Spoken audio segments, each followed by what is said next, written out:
Look at that beautiful building up there. Can't forget your monster, you guys.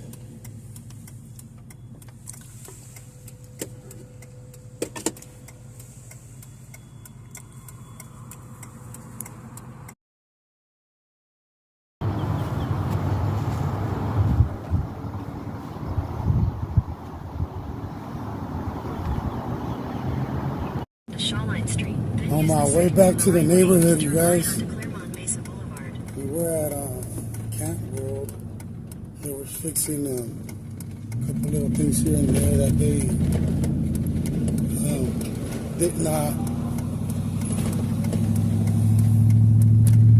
finish completing or installing the day that I picked up the camper. Finally, they put all the pipes and stuff for the sink.